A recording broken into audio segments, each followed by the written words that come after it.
Y vamos a entrar al versículo 7 hasta el versículo 11. Efesios es un libro muy profundo, entonces hay que estudiar bastante para coger cada pasaje y poder extraer lo que Dios quiere para la iglesia. Efesios 4, 7 al 11. ¿Cuántos ya lo tienen? ¿Y quién no trajo Biblia?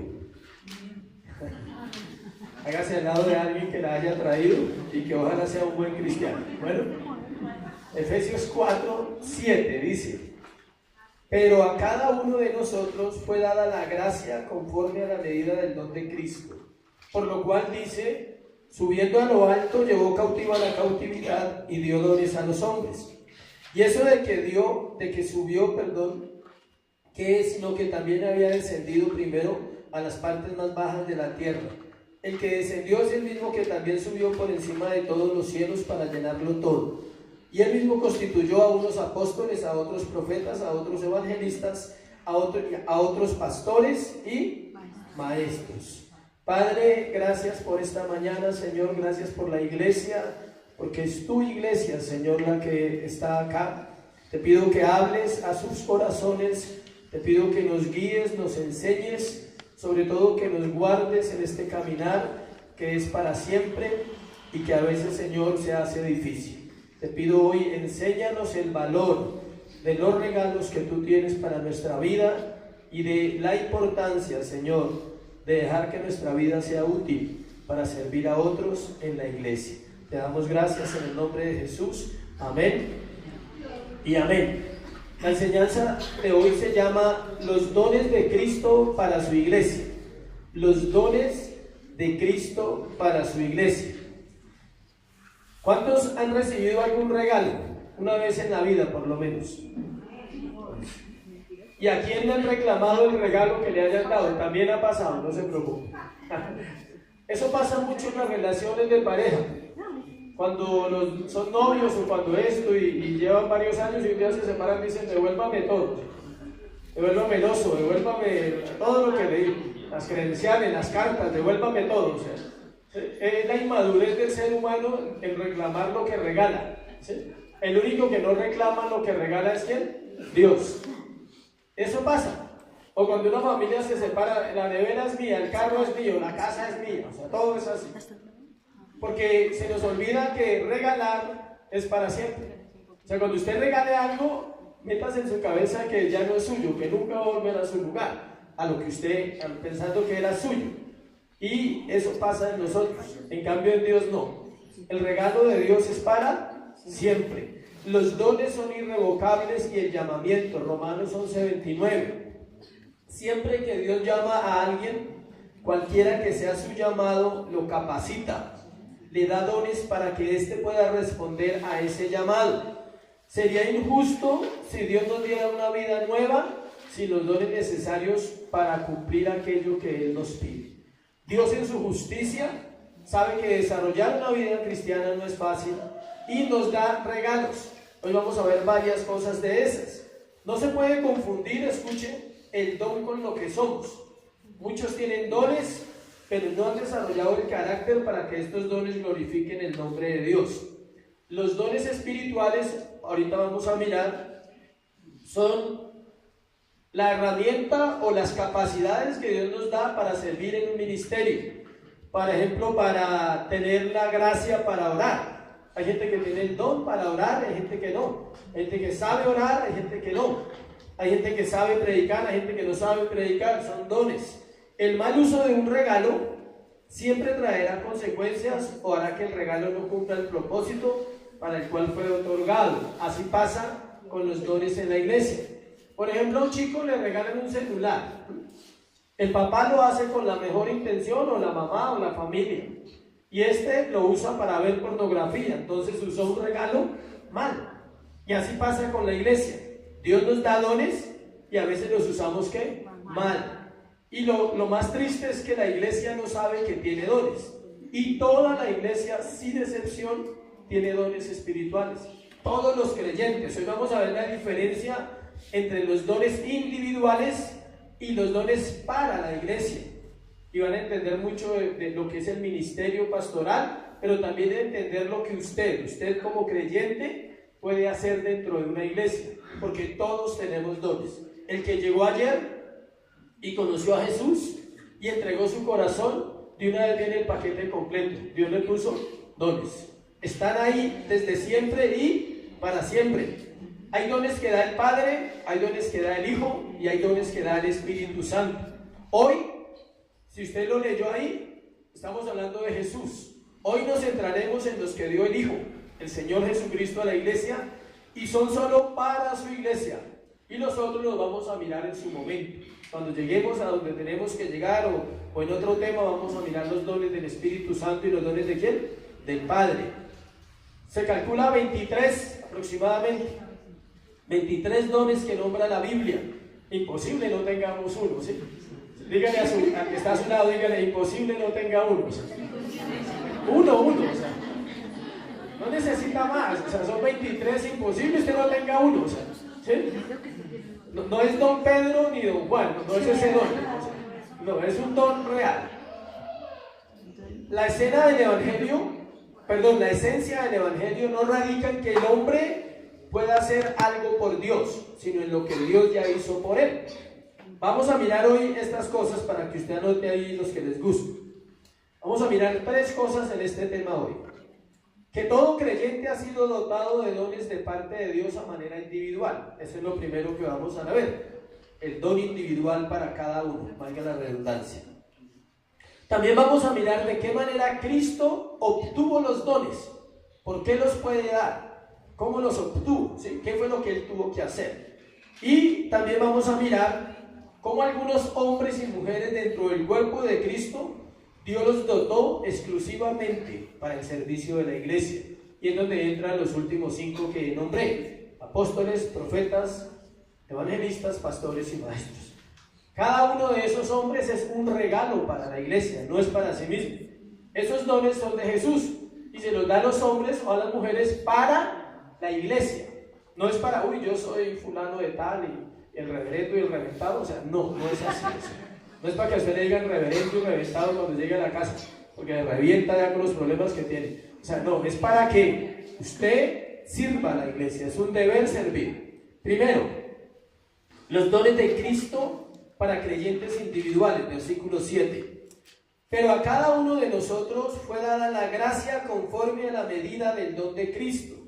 Como hemos estado hablando en el sermón anterior, vimos que Pablo está tratando el tema de la unidad en el versículo 6 y arranca en este versículo con un pero. Siempre le he explicado al liderazgo que cuando usted encuentre un pero en la Biblia, deténgase. Eso es como cuando usted dice algo y el otro dice pero a mí no me parece. Va a haber un problema siempre. Entonces, cuando el apóstol Pablo o cualquier escritor de la Biblia puso un pero, está diciendo que hay algo más que añadir, que hay algo más que se necesita. Va a hablar de la relación personal de cada creyente con Jesús en este versículo 7. La gracia es una definición del Evangelio en una sola palabra. El Evangelio son buenas nuevas de salvación. La naturaleza de la gracia es dadivosidad y la Biblia habla más acerca de dar que de recibir. El don individual se puede llamar la gracia. Ese es el don individual de todo creyente. No hay un solo creyente en el cuerpo de Cristo que no tenga ese regalo llamado ¿qué? Gracia.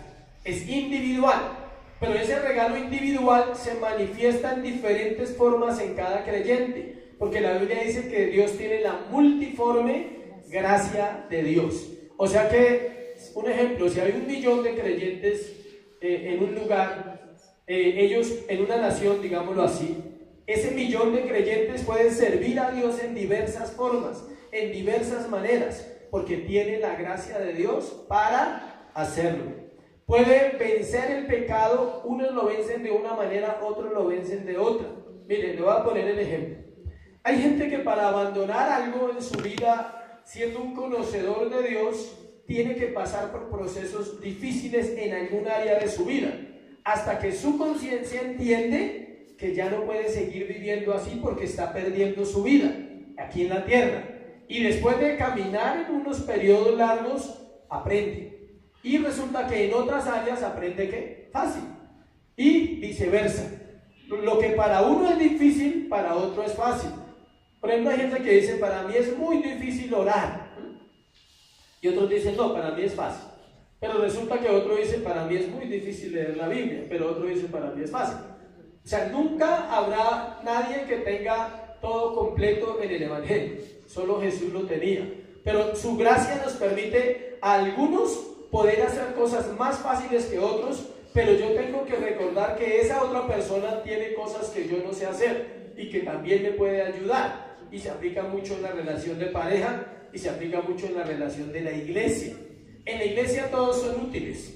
Unos abren la puerta, otros organizan las sillas, unos están pendientes de las cosas del protocolo, si se podría llamar así. Otros también están tocando un instrumento, otros enseñan, otros predican.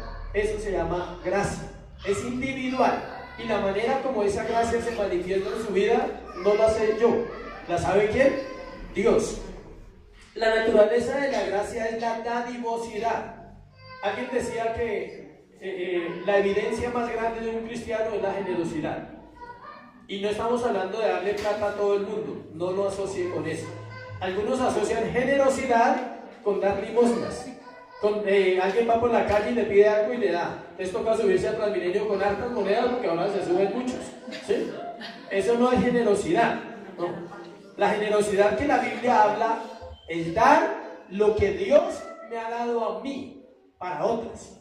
Si te dio el don de predicar, eso es lo que tienes que dar. Si te dio el don del servicio, debes servir. Si te dio un don para administrar, entonces debes administrar. Y así lo tienes que hacer en tu vida personal y lo tienes que hacer también con Dios. Eso es lo que hace la gracia en el creyente, le capacita para dar todo a Dios, no a la iglesia. La gente dice, uy, van a pedir todo, no, denle todo a Dios. Y Él verá en qué forma le va a guiar a usted y le va a enseñar para que usted sea útil en el lugar donde se encuentra. En este sentido, el Evangelio no tiene nada que ver con lo que nosotros ya hayamos hecho o dejamos de hacer. Es algo que solo se puede recibir. La gracia solo se puede ¿qué? Recibir, no se gana. Es que yo llevo 20 años asistiendo todos los domingos a la iglesia. Eso no te da mayor gracia. La gracia es un regalo inmerecido.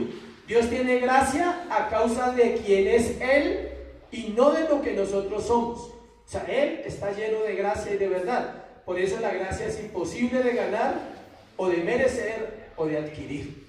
Es curioso que a veces nos creamos buenos por lo que somos cristianos o venimos a una iglesia y así no funciona.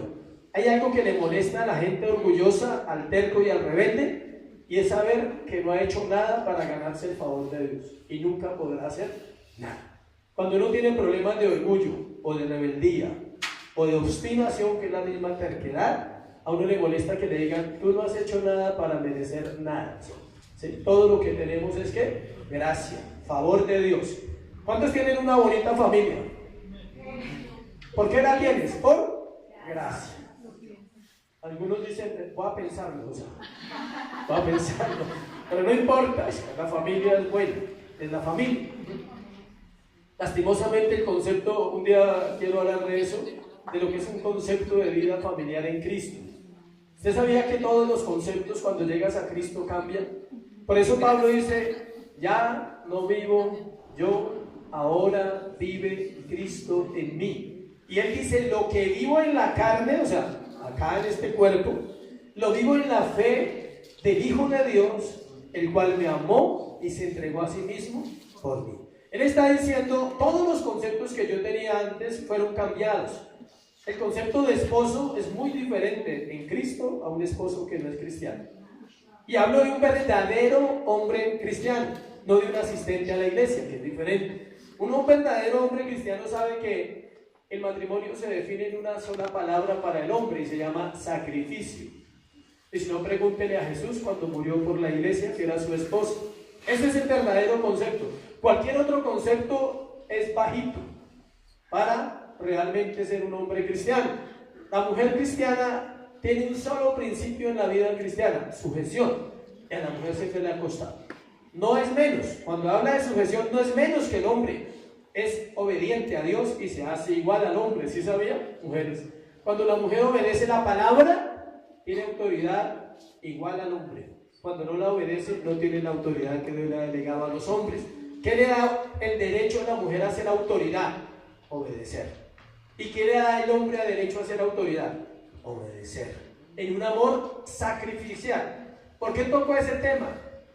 Porque solo hay una manera de lograrlo y se llama gracia. Es imposible lograr ser un buen esposo. En serio, es imposible para los hombres carnales y humanos como nosotros los que estamos acá llegar a ser un hombre generoso, comprensivo, tierno, amoroso, dulce. ¿Cuántas mujeres dicen amén? Amén. Algunas digo esas frases y empiezan a soñar. O sea, parece un sueño. O sea, dulce, compasivo, tierno, amoroso, especial, dedicado. Mejor dicho, un perfecto. O sea, gracia. Solo por gracia Dios te puede regalar un hombre así. Y uno también necesita una mujer comprensiva, que hable poco, sí, etcétera, etcétera, etcétera. ¿Listo? O sea, con eso basta.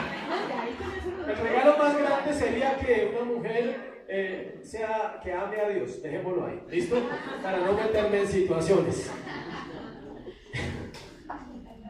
Hay algo más. La gracia tiene una dimensión y esto para mí es nuevo, para que ustedes sepan que uno también aprende. Hay una dimensión más que tiene la gracia, que la coloca por encima de cualquier otro acto de dar. Y es que el regalo más grande de la gracia es la entrega del yo. Del yo. Y eso es lo que hace Jesús. Él no solo nos dio un regalo. ¿Cuál fue el regalo que nos dio Dios? La salvación. Pero aparte de eso, Él es tan generoso, tan dadivoso, tan lleno de gracia que dice, si los salvo, es un súper regalo. Pero ellos no van a ser capaces de vivir todos los beneficios de la salvación si yo no estoy en sus corazones. Entonces Él se regala a sí mismo, a nosotros. Y por eso Él vive en su corazón y por eso Él vive en mi corazón. ¿Sí ve? Esa es la dimensión de la gracia que ningún regalo puede superar humanamente. Yo puedo tener un amor sacrificial para mi esposa, pero nunca se comparará al regalo de Dios, porque yo no me puedo meter a vivir en ella, mientras que Jesús sí vive en el corazón de ella, y viceversa. Si una mujer es todo lo que un hombre anhela, perfecta casi, silenciosa, amorosa, todo eso, ¿sí? O sea, tampoco puede meterse en mi corazón. El único que lo puede hacer es ¿quién? Dios. Por eso la gracia es un regalo diferente a cualquier regalo que tú hayas recibido en esta tierra, porque yo sé que también Dios nos ha bendecido. ¿Cuántos están agradecidos porque Dios ha sido bueno con su vida? Amén. Los últimos 50 años. Por eso, la gracia es la donación que Dios hace de sí mismo, su autoentrega. A mí me apasiona hablar de Jesús. No hay un sermón más interesante para alguien que quiere predicar el evangelio que hablar de la persona más importante llamada ¿qué? Jesús. Su autoentrega, su acto de amor continuo diciendo ¿cómo hacer para amarte más de lo que puedes llegar a ser amado en la tierra? Solo me puedo entregar y es meterme en su corazón y vivir ahí. Él no solo dio bendiciones, Él se dio a sí mismo. Miren la gran diferencia. Y esto pasa también diariamente en nuestras vidas. A veces, cuando tenemos problemas, queremos solucionarlos con regalos. Muchos queremos solucionar un problema con regalos. Muchos regalan cosas a los hijos porque han habido problemas y la culpa, una buena forma de taparla son los regalos con los hijos. No tenemos tiempo, no compartimos con ellos, no hacemos nada. Entonces muchos, para tapar esa ausencia, quieren llenar a los hijos de cosas materiales, ¿sí? Darle lo mejor en un computador, en una tablet, en un celular, en unas zapatillas, en un deporte, en lo que sea. Pero esos regalos no cubren lo que él necesita. Él necesita al papá o a la mamá. ¿Sí me explico? Igual en la pareja. ¿A cuántas mujeres les gustan las flores? Bueno, gracias por esas 3. Pero ¿cuántas quisieran que en vez de flores el esposo les amara? Es mejor, ¿cierto? O las joyas. Alguien dice, no, a mí me gustan las joyas. Sí, es un bonito regalo también. Más costoso, más escaso, menos lo regalan. Pero igual no se compara a decir, me interesa más la vida del esposo. me interesa más la vida de mi esposa. A veces nos conformamos, escuchen, con lo que Dios nos regala. Diariamente nos bendice con un trabajo, con salud, con hijos, con familia. Y hay gente que dice, yo soy feliz así, yo no podría ser feliz así. Para mí es más importante el dador que el regalo. Y debe ser así en la relación sentimental, en la relación con los hijos. Para un hombre debe ser más importante su esposa que lo que ella le pueda dar. ¿Sí sabían? Y para la mujer igual. Es más importante el corazón del hombre que lo que él pueda proveer. No estoy diciendo que no provea y no estoy diciendo que la mujer no sea una buena esposa con uno. Estoy refiriéndome que entre escoger, en tener a mi esposa que a veces no da lo que yo necesito o viceversa, a veces ella no recibe lo que necesita de mí, pero estamos juntos y eso cuenta. Eso va ayudando en la relación. Igual pasa con Dios. Dios muchas veces no te va a dar lo que tú quieres y ya lo hemos comprobado. Dios no nos da lo que queremos, porque si nos da lo que queremos nos hacemos ¿qué? Daño, porque no sabemos pedir, pedimos mal, pedimos basados en nuestros sentimientos, en nuestras emociones. Es como el cuento el famoso cuento que pasa en algunas iglesias de tener un molde para una pareja. Resulta que pone unas características, que sea alto, mono, ojiazul, XXX, ¿sí? Algo así. Y resulta que cuando uno llega así, usted dice, pero ¿qué pasó, Dios? O sea, ¿qué pasó? ¿Sí? ¿Por qué? Porque hay un estándar, hay un molde. Escuchen, lo que Dios busca en el corazón de nosotros es la confianza plena de decir, Señor, tú sabes lo que yo necesito. Es tanto ese asunto tan incorrecto que un día viene un hombre a predicar en una iglesia, y eso fue real. En X iglesia fue un hombre a predicar, solo, soltero, como dice por ahí un narrador, próspero, adinerado, o sea, así. El hombre bien ungido, todo un hombre de Dios, y él fue a predicar a una iglesia, lo invitaron, y por la noche una hermana de la iglesia llamó a la pastora. Pastora, ¿cómo está? Bien, es que Dios me dio una palabra. Sí, eso, dijo, que el hombre que vino a predicar, él va a ser mi esposo. La pastora dijo, wow. Dijo, bueno, chévere, felicitaciones. Y al rato llamó otra. Pastora, Dios me dio una palabra. ¿Sí? Que el hombre que vino a predicar va a ser, llamaron 3. O sea, que el hombre tenía que ser bien especial. Llamaron 3 y la pastora dijo, pero Dios no habla así. Las 3 estaban equivocadas, a ninguna de las 3 Dios les dijo que él iba a ser el esposo. ¿Por qué? Porque estamos buscando el regalo y no el dador. Todas deseaban un gran regalo, pero no el dador. No están buscando al dador, a Dios, al que da todo, ¿sí? Y en otro caso fue más triste, pasó algo similar. Vino X persona a la iglesia a ministrar, y por la noche otra vez otra llamada, pastora. Llamaron 2. Que es que Dios les mostró que él va a ser, ¿sí? Y la persona le dijo, es casado, Dios no les mostró nada. ¿Listo? No hay nada ahí, Dios no habló así, o sea, ustedes tienen un problema. Y están buscando lo que no se les ha perdido. No busquen lo que usted no necesita.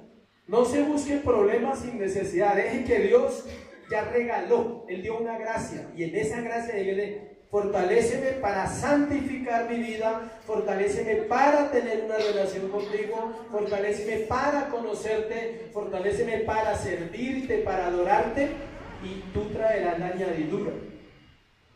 ¿Cuál es la añadidura? Lo que sea. ¿Sí sabían que un matrimonio, por muy bonito que sea, es una añadidura cuando hablamos de una relación con Dios? Un carro es una añadidura, una casa es una añadidura.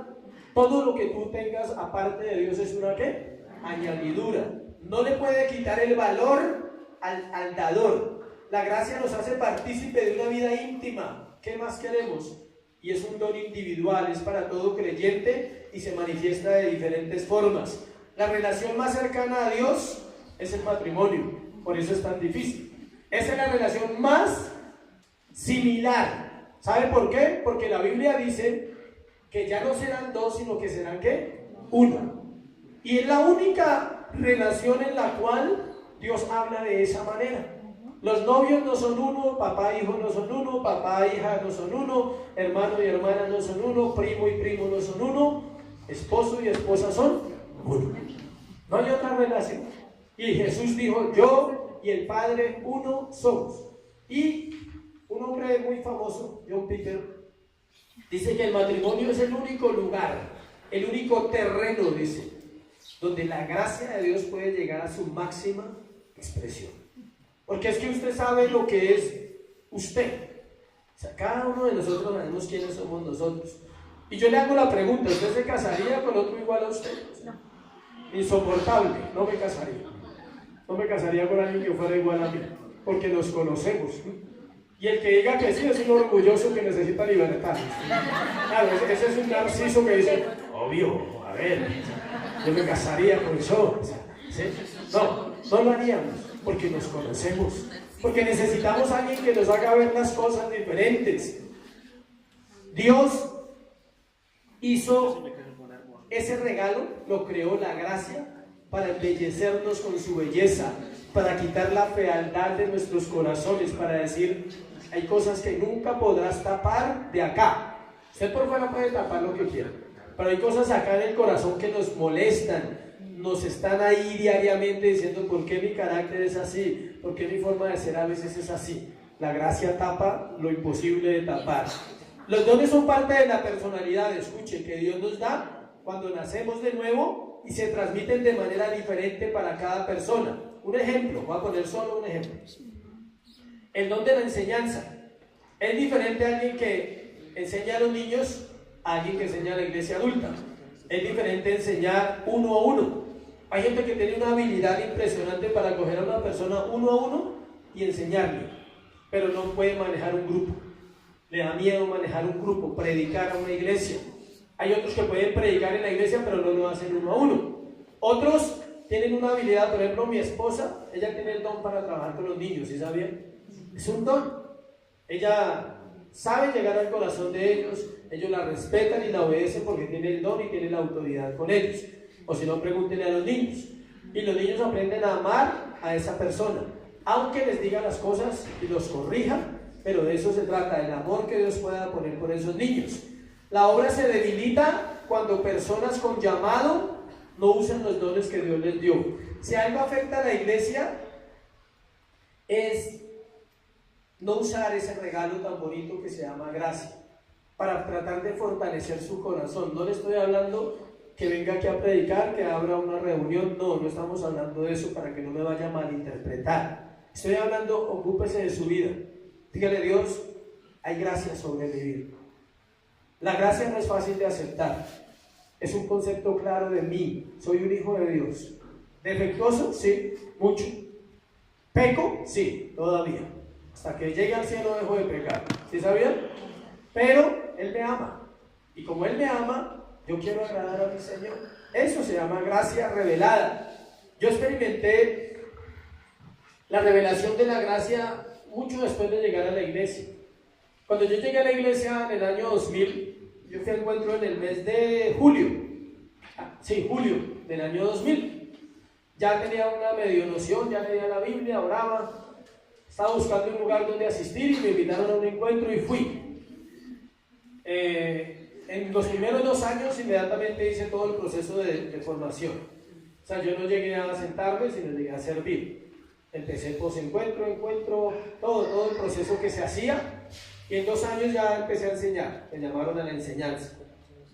Dios mostró que tenía el don y que tenía el llamado. Y yo acepté el llamado.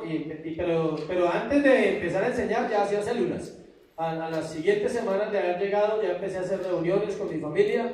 Y luego empecé a hacer células. Siempre he servido y he predicado. Llevaba 4 años, 2005, 5 años, cuando tuve una recaída terrible en mi vida por un conflicto familiar. Ahí fue donde Dios demostró qué es gracia. Y caí en pecado, me disciplinaron como es necesario, como 3 meses, como 6 meses. Y en ese tiempo, solo en una oración, mi proceso fue cortico, fue de 1 hora de recaída, 1 hora, fuera de Dios. Fue suficiente para que mi vida entendiera que yo tenía un llamado y que tenía que ser un hombre serio en las cosas de Dios. No fueron necesarios muchos años, 1 hora. Y ese día llegué a mi casa a llorar, a orar, y a orar y a orar. Eran las 2 de la mañana y llegué a orar. Y tuve tiempo de mucho quebrantamiento, de arrepentimiento. Y el Señor me habló. Y empezó a recordarme todos los sermones que yo había predicado en la escuela. Yo hablaba sobre salvación, perdón, bautismo, arrepentimiento, todo. Toda la doctrina me la sabía desde que llegué a la iglesia, me formé para eso. Y el Señor yo estaba orando y el Señor me mostraba cómo yo predicaba. Me decía, tú has hablado de eso muchas veces. Decía, pero hoy vas a conocer la gracia. Hoy te voy a enseñar qué es la gracia realmente. Y va a ser diferente tu vida a partir de este día. Dijo, gracia es que hoy tienes acceso a mí a pesar de lo que acabaste de hacer. Eso se llama gracia. Eso es regalo. Digo, y si tú te arrepientes, mañana no habrá pasado nada. Porque eso se llama ¿qué? Gracia. El problema es cuando juegas con el pecado. Cuando tú crees que Él te dijo eso y al otro día vas a jugar. No, yo lo tomé en serio. Mi vida nunca volvió atrás, gracias a Dios. Ese día, hasta hoy tengo mi conciencia limpia, que nunca he vuelto atrás en ese pecado jamás, de drogas, de adicción, nunca. Y ese día Él me regaló la gracia, dijo, gracia es esto, siempre tendrás acceso a mí, siempre y cuando tu corazón tenga la intención verdadera y te haya dolido el pecado y estés dispuesto a arrepentirte, yo te voy a dar gracia para que puedas crecer en esa área. Y me habló muchas cosas ese día acerca de la fe, para entender que la fe es la postura que uno tiene aún a pesar de que fallo y me equivoco. Amén. Segundo, ¿cómo ganó Cristo el derecho de dar dones? Esto es muy interesante. Versículo 8 y 9. Por lo cual dice, subiendo a lo alto, llevó cautiva la cautividad y dio dones a los hombres, y eso de que subió, que es sino que también había descendido primero a las partes más bajas de la tierra. El que descendió es el mismo que también subió por encima de todos los cielos para llenarlo todo. Del 8 al 10. Escuche, Pablo va a hablar de los dones ahora sí, pero antes explica cómo Cristo tiene la autoridad para dar esos dones. Él hace una analogía o comparación con el Salmo 68. No lo vamos a leer, pero le voy a contar. El Salmo 68 es la historia de una conquista que David tuvo en su vida militar, en su vida de guerra. ¿En qué está basado esta historia? En un rey que obtiene una victoria, gana una guerra y obtiene un botín. Eso fue lo que hizo Jesús. Él tuvo una batalla, ganó una guerra, obtuvo un botín y Él es libre de repartirlo como Él quiera. En la antigüedad, cuando los reyes conquistaban las ciudades y las naciones, ¿qué hacían? Llegaban a una ciudad, mataban a todos los hombres mayores, solo dejaban las mujeres y los niños. Se los llevaban para donde ellos eran y se llevaban todo el dinero, oro, plata, animales, vacas, ganado, todo se lo llevaban. Y eso lo repartían ¿entre quién? Entre los soldados que habían ido a la guerra. Eso fue lo que hizo Jesús. ¿Dónde obtuvo el botín? En la cruz del Calvario. ¿A quién derrotó? Al diablo. ¿Qué le quitó? Las llaves de la muerte, el imperio de la muerte, dice Hebreos 2:14. Él tenía el imperio de la muerte y Dios se lo quitó, y a partir de ese día Dios reparte dones a los hombres. ¿Qué hizo Jesús? Luego de morir en la cruz del Calvario, Él asciende a los cielos con el botín más grande que existe, y es la ejecución de su adversario. Él participó siendo un humano para entender la condición de nosotros. Por eso cuando usted esté mal, nunca se le olvide que Jesús fue un hombre y que fue solo hombre para una sola cosa, para decir, yo quiero saber qué se siente estar triste. ¿Cuándo estuvo triste Jesús? Varias veces. Cuando mataron a Juan, dice que su corazón se conmovió porque lo amaba, porque era un amigo.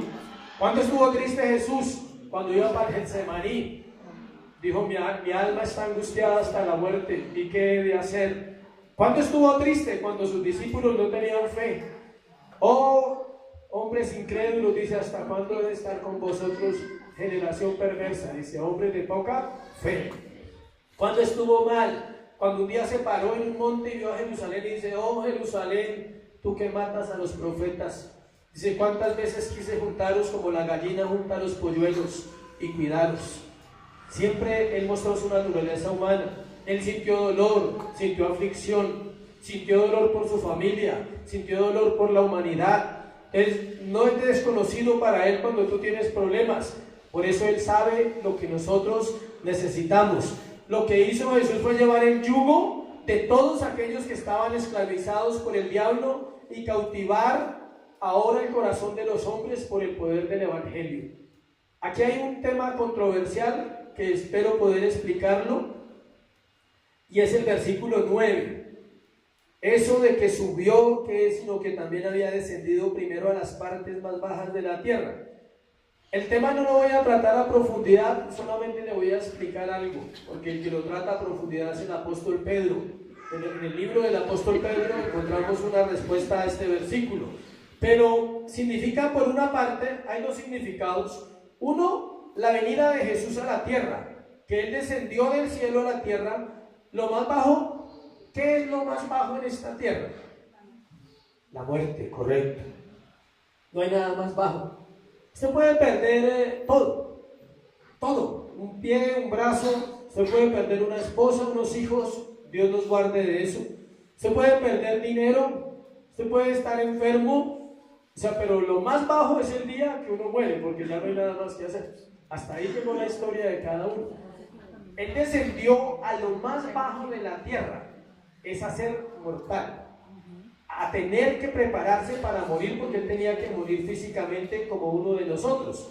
Eso fue lo más bajo, donde el pecado destruye. Por eso estamos en esta tierra. El pecado destruye la vida de las personas, donde el estar separado de Dios ya es estar muerto, aunque se respire. Pero también el apóstol Pedro, vamos a mirarlo, primera de Pedro 3:18, para ver el otro significado, que es el que muchos preguntan, y hay muchas preguntas, valga la redundancia, en cuanto a esta temática. 3:18 dice: porque también Cristo padeció una sola vez por los pecados, el justo por los injustos, para llevarnos a Dios, siendo a la verdad muerto en la carne, pero vivificado en espíritu. Escuche, entre el momento de morir en la cruz del Calvario, que fue el viernes a las 3 de la tarde. ¿A qué hora muere Jesús? El viernes a las 3 de la tarde. Entre ese momento hasta el día de la resurrección, que fue el domingo en la madrugada, dice que Jesús descendió a predicar a los espíritus encarcelados. Ahí dice en el versículo 19, en el cual también fue y predicó a los espíritus encarcelados. Escuche, en el mundo espiritual hay ángeles y hay demonios. Los demonios cayeron porque se fueron con Lucifer, con el ángel de luz, la tercera parte. Pero hay una parte de demonios que están atados por toda la eternidad. Ellos no tienen acción aquí en la tierra. Hay otros que sí tienen acción. Estos fueron atados por el diluvio, cuando descendieron y se metieron con las hijas de los hombres en Génesis. El castigo de ellos fue ¿qué?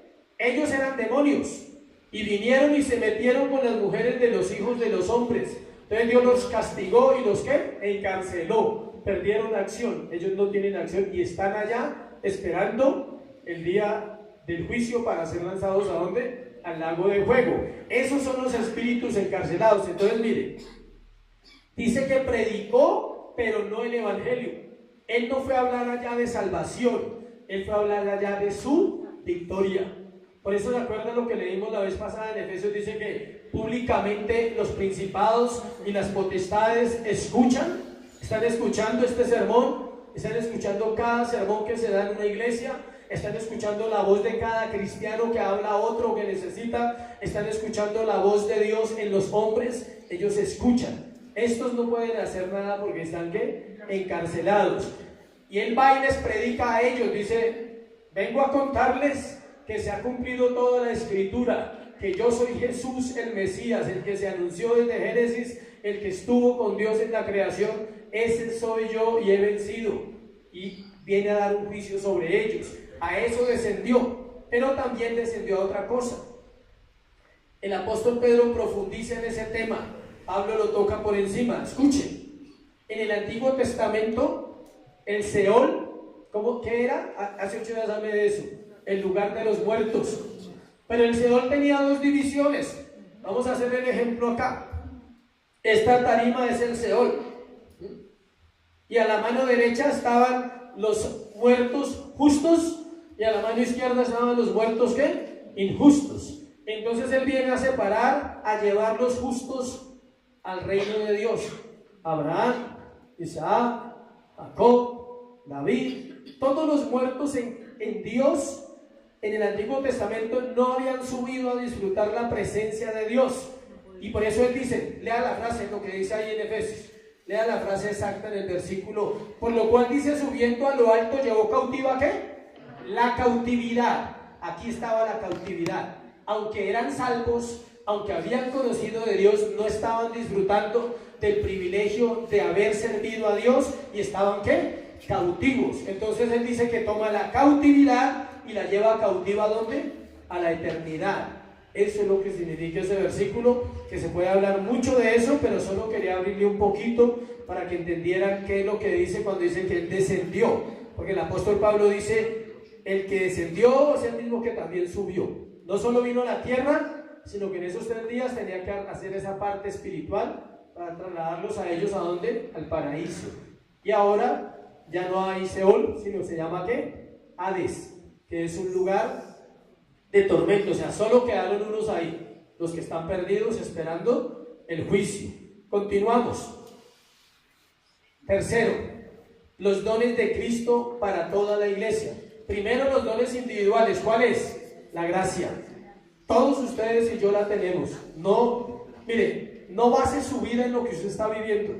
Crea que la gracia es para usted hoy y que usted tiene el derecho a salvación. Solo necesita volver su corazón a Jesús. 2, ya vimos cómo lo conquistó. Es poderoso para conquistar, es poderoso para salvar, no hay duda de eso. Y tercero, los dones de Cristo para toda la iglesia. Después del paréntesis, eso era un paréntesis, volvemos a los dones espirituales. Dios no solo da dones individuales, como vimos en el primer punto, también dio dones a los hombres para la iglesia. ¿Qué quiere decir eso? Ahí entra el versículo 11. Y Él mismo constituyó a unos apóstoles, a otros profetas, a otros evangelistas, a otros pastores y maestros. Aquí entra el llamado de aquellos que Dios delega como autoridades de la iglesia, personas que representan a Dios. No es solo una posición, es una responsabilidad que demanda una manera de vivir, ¿qué? Diferente. El gran fracaso de la iglesia ha sido tener dirigentes o líderes sin llamado, otros con llamado pero sin conocimiento de ese llamado, y otros con mucho corazón pero sin formación espiritual, sin formación en su corazón para decir, yo puedo ayudar a alguien porque sé, he vivido esto y sé que Dios nos puede sacar a cualquier persona que está pasando una tribulación, que está pasando una aflicción. Dios te puede sacar de ese proceso si hacemos lo que tenemos que hacer, volver nuestro corazón a Él. Encontramos un tema de mucho cuidado. Efesios es un libro muy para la iglesia y necesitamos que la iglesia conozca la verdad.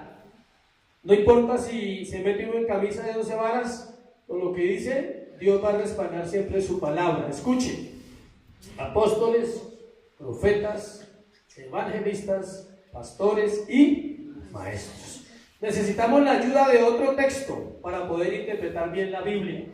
Hemos estudiado, los que están en formación, estamos haciendo un curso que tiene 3 partes. Primero, cómo estudiar la Biblia. Segundo, cómo interpretar la Biblia. Y tercero, cómo predicar la Biblia. Para los que no saben, eso es lo que enseñamos en el discipulado de esta iglesia. Cómo estudiar la Biblia, cómo interpretar la Biblia y cómo predicar la Biblia. Dentro de la interpretación hay algo clave, y es que usted no puede interpretar un texto solo. Porque de pronto un día abre la Biblia y dice, y Judas fue y se ahorcó, y usted de pronto vaya y hace eso. Sí, si usted interpreta un texto solo, le puede pasar eso. Y Judas fue y se ahorcó. Y luego abre otro y le confirma y dice, ve y hazlo pronto. Sí. Le dice Dios, confírmame la palabra. Ya hace la bibliomancia, que es lo que muchos hacen. Abren la Biblia aquí un día, otro día la abren aquí, y al otro día abre y dice, ve y haz tú lo mismo. Y te dice, confírmame, la otra vez dice, no tardes tanto. No te demores en hacerlo, por favor. Lo más probable es que se ahorque, o sea. La interpretación es algo serio, es algo cuidadoso. Primera de Corintios 12:28. Otro libro de Pablo, lógico. En Efesios habla de los 5 ministerios: apóstol, en el orden, apóstol, profeta, evangelistas, pastores y maestros. Pero acá nos explica un poco más. 12:28, miren lo que dice. Y a unos, ¿ya lo tienen? Quiero que lo tenga para que lo lea, para que no se vaya a confundir en esta mañana. A unos puso Dios en la iglesia, escuche, primeramente, ¿qué? Apóstoles, luego profetas, le da un orden. Lo tercero, maestros, luego los que hacen milagros, después los que sanan, los que ayudan, los que administran, los que tienen don de lenguas.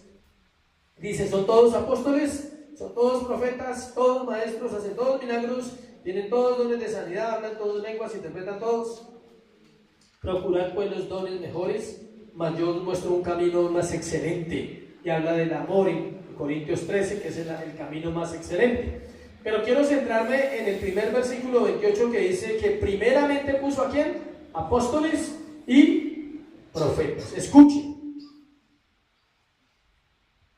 El ministerio apostólico y profético era exclusivamente para establecer la iglesia, para establecer la Biblia.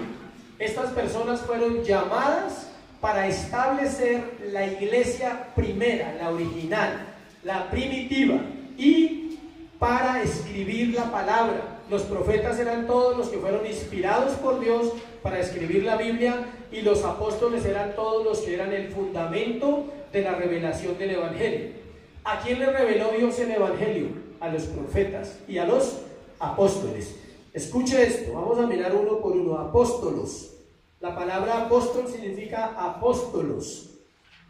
Es la palabra usada en el Nuevo Testamento para referirse a los apóstoles de Jesucristo. Solo se usa en referencia a ellos. Incluye 12. Matías, que fue el reemplazo de Judas, que fue el que se ahorcó por estar leyendo de esa manera. Y incluye a Pablo. 12 y el apóstol ¿qué?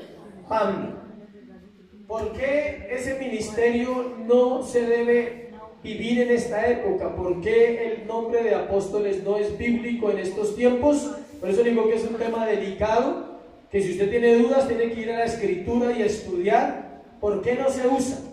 Porque era el fundamento de la iglesia. Escuchen las cualidades. Si alguien tiene estas cualidades puede llamarse apóstol en estos tiempos. Las cualidades requeridas para hacer ese apostolado eran: 1, haber sido seleccionado directamente por Cristo y haber sido testigo ocular de la resurrección de Jesús.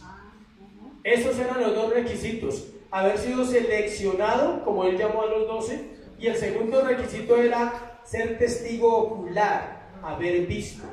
La palabra apóstol se usa para otros hombres también en la Biblia, porque usted dirá, pero otros, sí. Pablo fue el último en cumplir esos requisitos. Pablo lo llamó Dios en Damasco, Jesús lo llamó y vio al Cristo que resucitado. Tiene las 2 características. Hubo otro grupo que los llamaban apóstoles, escuche, pero el significado de la palabra original ahí eran mensajeros. O sea, ellos eran apóstoles, pero no eran el fundamento de la iglesia. Ahí entra Timoteo, Silas y Bernabé, que también fueron llamados ¿qué? Apóstoles. Pero los 12 apóstoles más 1, que es el apóstol Pablo, y él mismo lo dice: yo fui llamado como el último de ¿qué? El último de los apóstoles. Entonces ellos, esa pareja, apóstoles y profetas, ponen el fundamento para la iglesia, para que los evangelistas, los pastores y los maestros siguiéramos trabajando con esos fundamentos. Por eso el evangelio debe ser predicado según la doctrina de ¿quién? Los apóstoles y los profetas. A partir de Hechos 16:4, el término apóstol no vuelve a aparecer en la Biblia. ¿Sí sabían eso los que leen? Que a partir de Hechos, el único que habla de eso es Pablo, y él habla de sí mismo, dice: yo, apóstol de Jesucristo. Él no dice nombré a fulano apóstol, y no era algo heredable. No era que el apóstol moría y otro tomaba el lugar de apóstol, como el Papa. El Papa muere y ponen otro Papa. No hay Papa en la Biblia. ¿Listo? Profetas. Esto hay mucho que hablar. Cualquier duda estoy para servirle. Si tiene inquietudes, no se preocupe. La Biblia tenemos toda la vida para estudiarla. Eran hombres, los profetas, eran hombres designados por Dios como hombres que tenían dones especiales. Escuche, se diferenciaban de los creyentes. Se diferencia de los creyentes que tienen el don de profecía. En la profecía es algo serio, escuche, muy serio. Es peligrosísimo en estos tiempos. Si hay algo que está confundiendo a la gente, es la parte profética, porque la gente quiere escuchar adivinación, quiere ir a un lugar y que le digan: este año vas a viajar, este año te vas a casar, y va y se acelera y se casa con el que no debe, porque alguien le dijo que se iba a casar este año. Se llama adivinación. Este don es el más peligroso en estos tiempos y el más mal usado, porque no hay profetas sino hasta ahí, hasta la ley. Hasta 400 años de silencio hubo. Termina el Antiguo Testamento, vienen 400 años de silencio, y el último profeta, ¿quién es? Juan el Bautista. Es diferente el don profético. Ese sí lo manejamos en las iglesias, en todas las iglesias. ¿Cuál es el don profético? Esto: predicar, hablar la palabra, porque la palabra es una ¿qué? Profecía completa. Cuando oramos, hay cosas que no han sucedido, pero oramos creyendo, porque sabemos en quién creemos y estamos convencidos que Dios va a seguir restaurando nuestras vidas. Eso se llama profético. Escuchen, ellos secundaban a los apóstoles y su mensaje debía ser juzgado conforme al de los apóstoles. Un profeta, para decir que era profeta, tenía que estar alineado a la doctrina de los apóstoles. Sin embargo, su oficio quedó terminado con la culminación del Nuevo Testamento. Cuando se termina el Nuevo Testamento de escribir, en el año 100, hasta ahí termina el ministerio como oficio. Escuche, una cosa es oficio profético, otra cosa es don profético, es muy diferente. Entonces, el don sigue activo, pero el oficio se acabó. ¿Por qué? Porque la gente ha confundido adivinación con profecía. La profecía tiene que cumplir 3 características para que ustedes sepan: exhortar, consolar y edificar. Si a usted le dicen algo donde usted no se consuela, donde no es edificado y donde no es exhortado a una vida diferente, usted no está recibiendo una palabra profética, está recibiendo un mensaje, pero no una palabra profética. A partir de ahí, léase Efesios 2:20 para poner como un precedente. Efesios 2:20 dice: edificados sobre el fundamento de los apóstoles y profetas, siendo la principal piedra del ángulo Jesucristo mismo. Que nos edifiquemos ¿sobre cuál fundamento? El de los apóstoles y los profetas. Ese es el fundamento de la iglesia cristiana, lo que ellos enseñaron, lo que recibieron de primera mano de Jesucristo a su corazón, quedó establecido como el evangelio cristiano, el evangelio para nosotros. Lo que los profetas escribieron, nadie puede añadir más.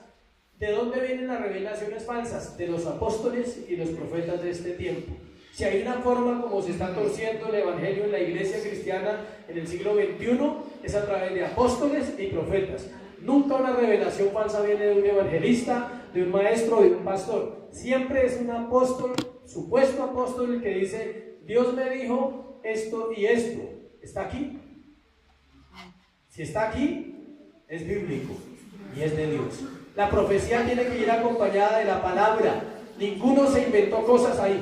Ninguno dijo, no. Cuando Pablo se reunió con Pedro, fue y habló con él y le dijo: Jesús se me apareció en Damasco, yo iba camino, me exhortó, me llevó a un lugar, quedé ciego 3 días, vino Ananías, oró por mí, recibí el Espíritu Santo, me fui a Arabia, me escondí unos años, estuve meditando sobre todo lo que yo había aprendido de la ley y entendí que el evangelio es verdad, y Dios me llamó a predicar el evangelio a los gentiles. Entonces quiero saber ustedes qué predican y quiero saber yo qué predico, para que lleguemos a un acuerdo.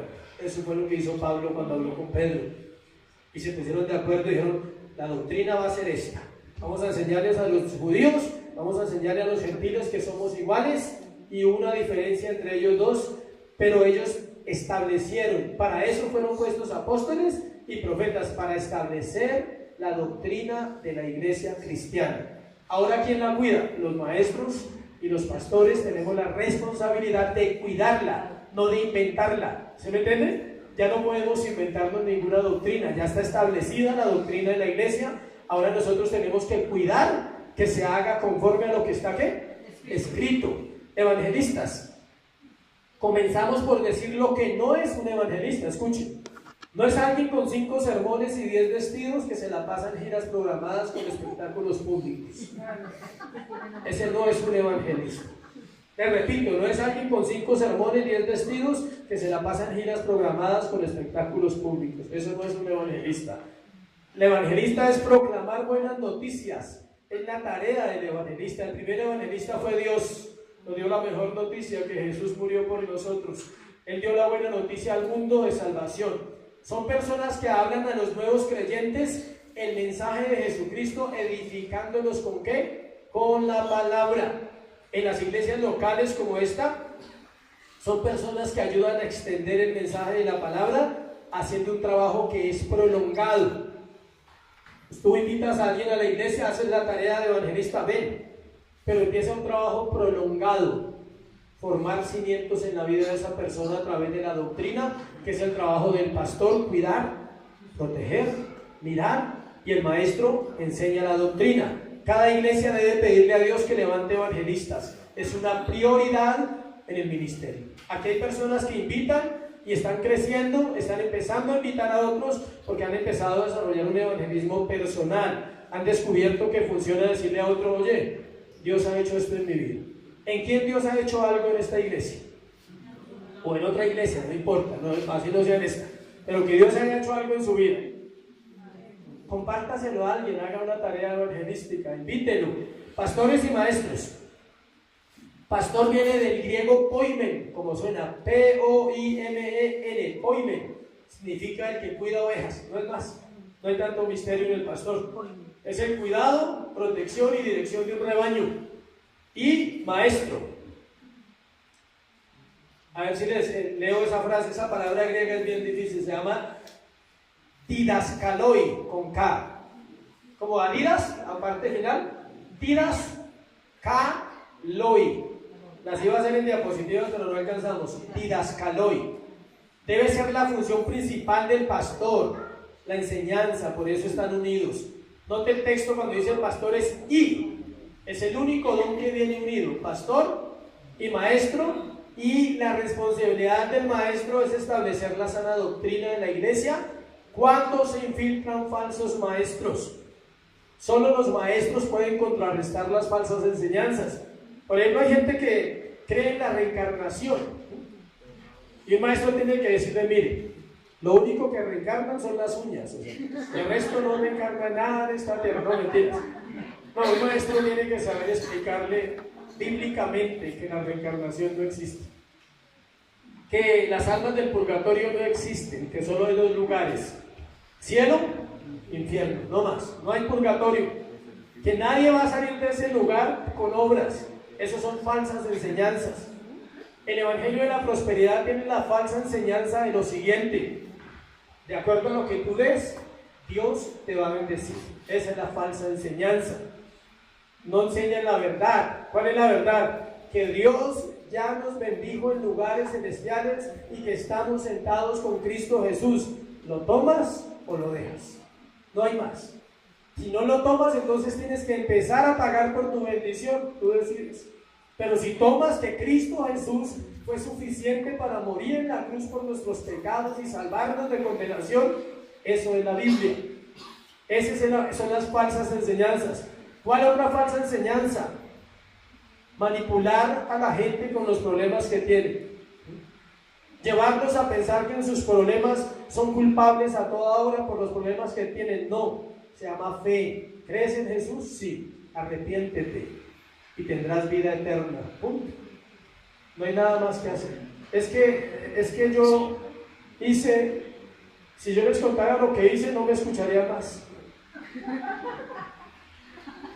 Si se tratara por los pecados que cada uno cometió, no me volverían a escuchar. Si les contara todo lo que hice durante 15 años de adicción y de drogas y de delincuencia. Pero como Él me salvó y yo creí a la palabra, mis pecados fueron borrados en la cruz del Calvario. Amén. Y los suyos también. ¿Cuánto le dan un aplauso a Jesús?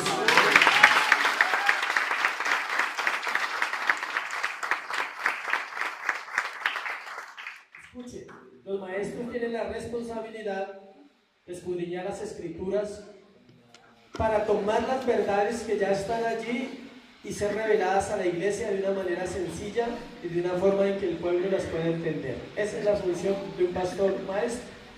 Estudiar, decirle a la iglesia, esto sí, esto no. Si no lo crees, ve y estudie.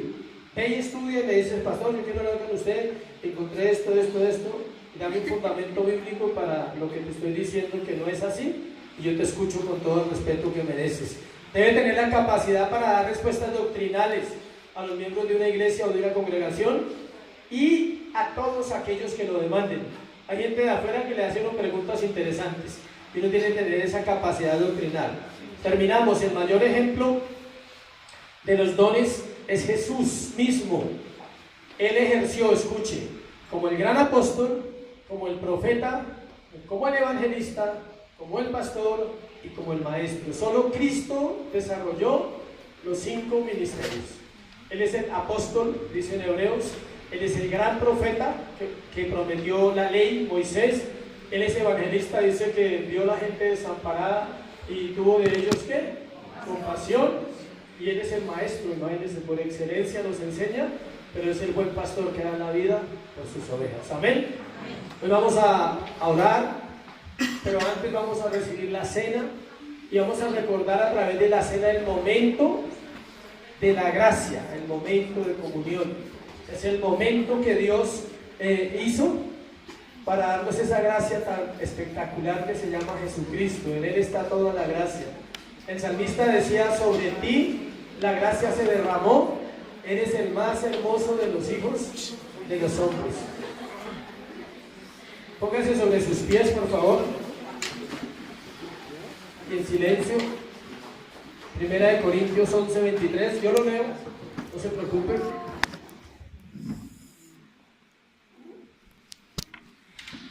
Mientras llueve, compartimos.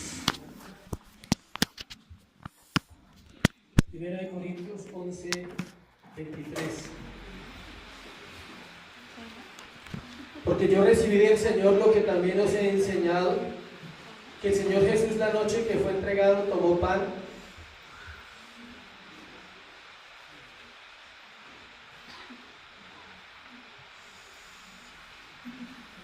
que el Señor Jesús la noche que fue entregado tomó pan y habiendo dado gracias lo partió y dijo, tomad, comed, este es mi cuerpo que por vosotros es partido, haced esto en memoria de mí.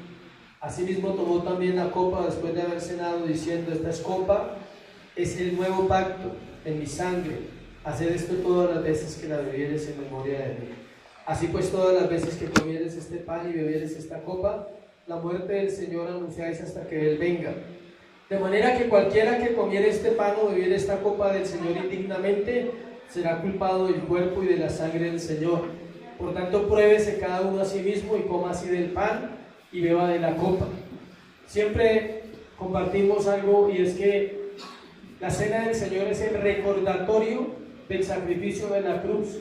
Es algo solemne, es algo serio, es algo donde yo recuerdo que su cuerpo fue molido por mis pecados y también recuerdo que la sangre de Jesús me limpia de todos pecados. Acuérdese de lo que hemos compartido. Una cosa es el perdón y otra cosa es la limpieza.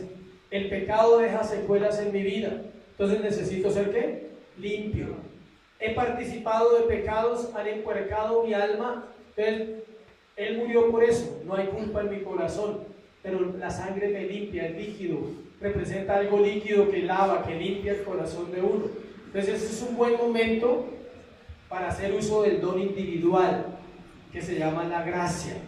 ¿Qué es el don individual? Como quieras orar ahí en tu corazón, como puedas cerrar tus ojos y decirle, perdóname. Si hay pecados recientes, dígale, perdóname, yo estoy dispuesto a seguir un proceso, a avanzar contigo. Pues puedes tomar del pan.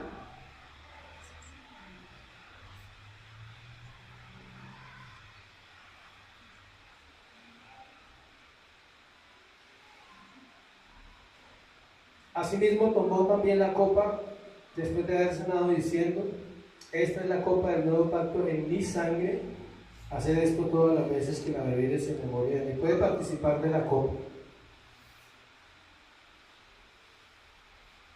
Puedes cerrar tus ojos y en un momento solo pensar en ese pecado o en el pecado o los pecados que nos separan de Él, porque su sangre nos limpia, es una realidad. Tu amor fue más fuerte que yo, Señor. Tu amor fue más fuerte que nuestra maldad y nuestro pecado. Hoy solo lo recordamos y es suficiente. Es suficiente con ir a la cruz, de mirar la obra perfecta en el madero y decirte gracias. Fue por mí, Señor. Fue por amor a un pecador como yo, que lo entregaste todo en esa cruz. Que no dijiste no quiero ir.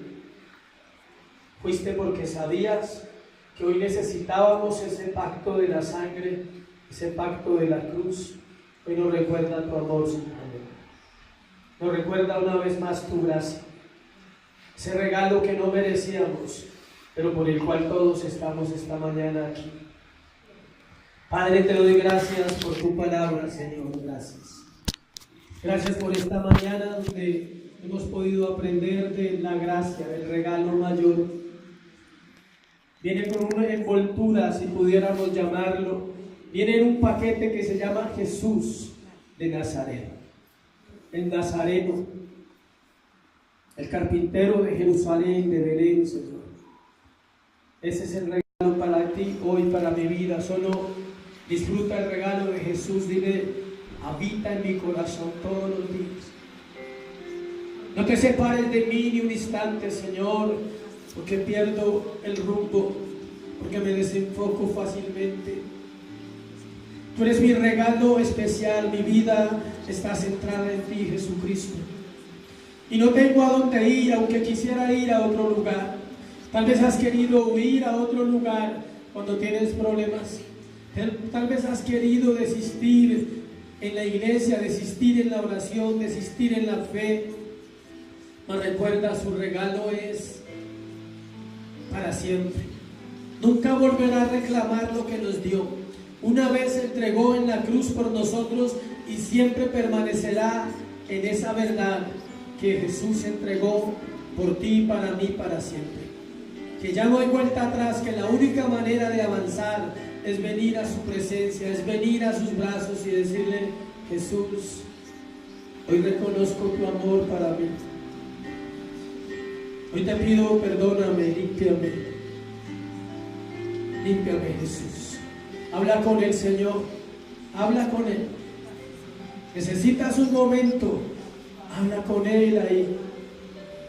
Dile, hazme ver mi condición no para sentirme culpable, sino para amarte más esta mañana. Hazme ver mi condición para entender cuánto me amas tú a pesar de mi pecado. Siempre hay una batalla, iglesia, lo sé, porque también lo vivo diariamente. Pero esa batalla fue vencida en la cruz del Calvario. Él conquistó la vida, conquistó la muerte, conquistó los dones para nosotros y nos dio abundancia de vida cuando estábamos perdidos, cuando estábamos muertos. Él tomó en Él nuestro pecado y se hizo muerte para que nosotros vivamos hoy una vida de bendición, una vida fructífera, una vida de victoria en la cual nuestra descendencia es poderosa, en la cual nuestros hijos tienen herencia, en la cual nuestras familias son redimidas en el nombre de Jesús. Por eso, Señor, hoy dispersa la oscuridad en este lugar, dispersa las tinieblas que nos impiden acercarnos a ti en esta hora, en el nombre de Jesús. Y desata vida abundante, la vida de Cristo, la vida del Maestro, la vida del pastor, del evangelista que eras tú, Señor. La vida del fundamento puesto por ti en la iglesia a través de los apóstoles y los profetas, que es la palabra viviente hoy para nosotros. Gracias por la palabra, dile. Gracias por la Biblia. Ella ha sido mi luz, ha sido mi ancla. Gracias porque en ella he encontrado esperanza. Gracias por esta iglesia que te plació levantar, porque cada semana encontramos una palabra que viene de parte tuya, no de sabiduría humana, sino del poder de las Escrituras. Hoy te bendecimos, Señor, y te damos gracias por este tiempo en el nombre de Jesús. Dale un aplauso fuerte a Jesús. Dáselo fuerte esta mañana. Y bendice. Padre, gracias por este tiempo. Llévanos con bien a casa. Hoy bendigo la iglesia, Señor. Tu iglesia es bendecida donde va. Hay abundancia para nosotros, hay prosperidad, Señor. Cielos abiertos donde vamos, porque tu gracia es superior a esta tierra. Hoy te bendecimos en el nombre de Jesús. Amén. Y amén. Vamos a orar por una persona que está enferma.